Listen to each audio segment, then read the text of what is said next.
Good evening.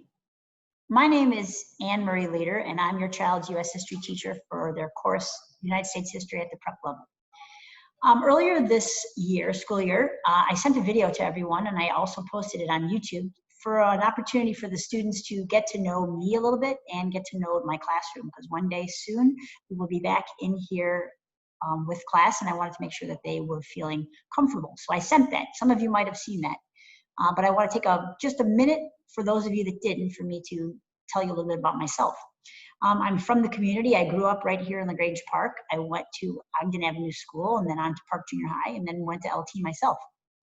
I graduated in 1986 and went on to the University of Minnesota, where I studied journalism and was on the tennis team. There I was on an athletic scholarship. So I studied journalism.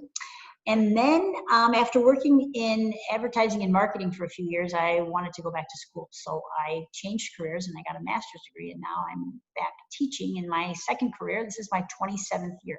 So I'm here at LT. I live in the community still. My two children went to school here. So if you happen to see me in the neighborhood, I have no problem talking about your child, the progress about your child, or anything.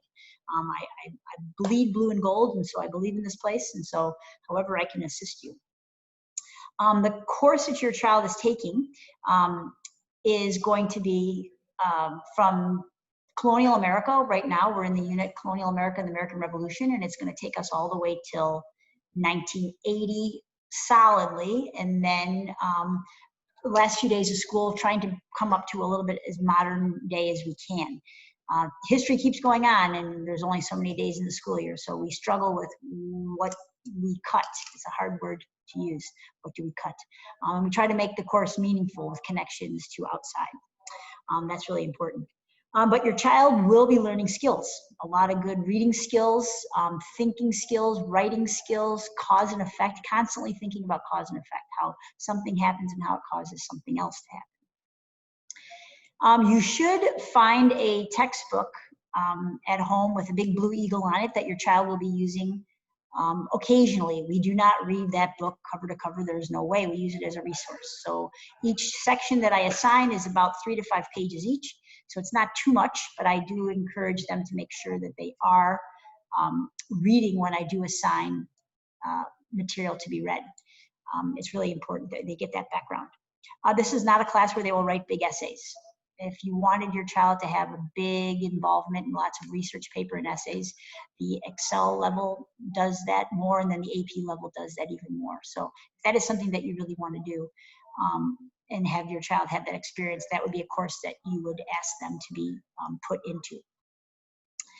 Our tests happen every few weeks, very clear, and I will show you the calendar and things like that for our class and how to find all that material. But our tests are made up of multiple choice questions and a few short answers. So the kids have to respond to a couple prompts by writing sentences, several sentences with evidence that they learned in the unit. So that would be good.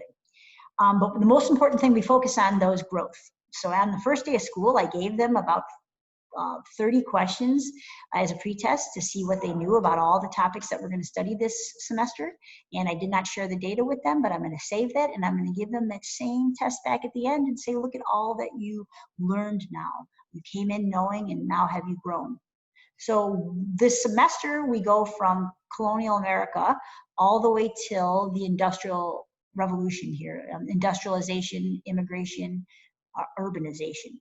And then the second semester will start with imperialism, taking ourselves out into the world and seeing how we react all the way to as modern as I told you that we could. In a minute, I'm going to show you what it's like to be a student in a Zoom class, because I'll show you the materials that I can help you find. But in the meantime, I want you to know one thing, and that is that I can help you with your child with any information you want. The best way to reach me is just a simple email with a phone number that I could call you, because it's much easier to talk on the phone, to share our ideas both ways, than it is to type any type of an email. So quick email with where I can contact you, and then it would be a good phone call. Right now, let me show you just briefly how I would go about sharing my screen. This is what it's like for a kid in the class. The teacher would say, hey, I'd like to share my screen. And so that's actually what I'm going to do right now, is I'm going to share my screen, and I'm going to show you what I have. And this is how my Canvas is set up for your child's class.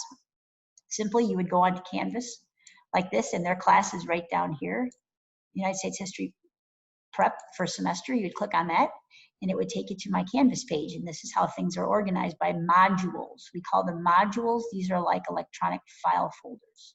This is a link where your child will always be able to hop on Zoom, or if they wanted to talk to me privately about something with class, this is where they would hop on and we would set up an appointment.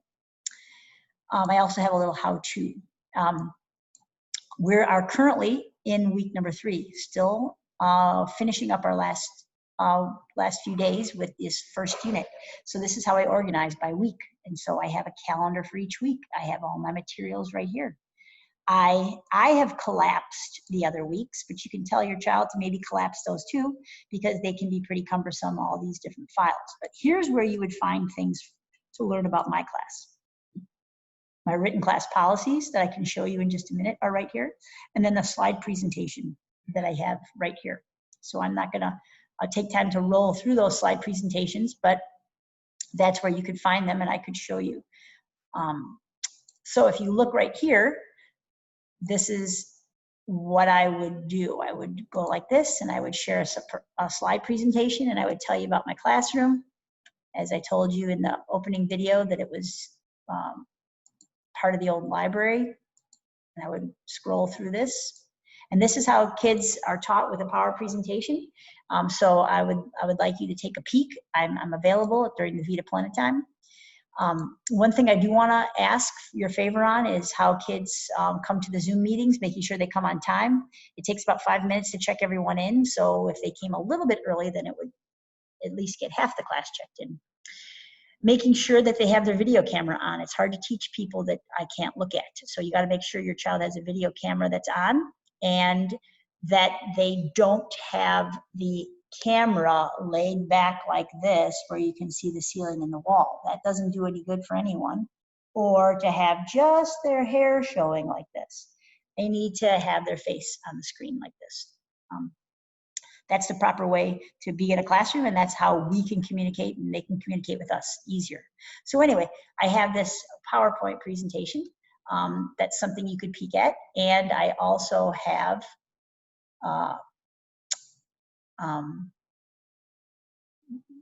resources available like that. So I will show you that is how it is in a Zoom class where a teacher can share their screen.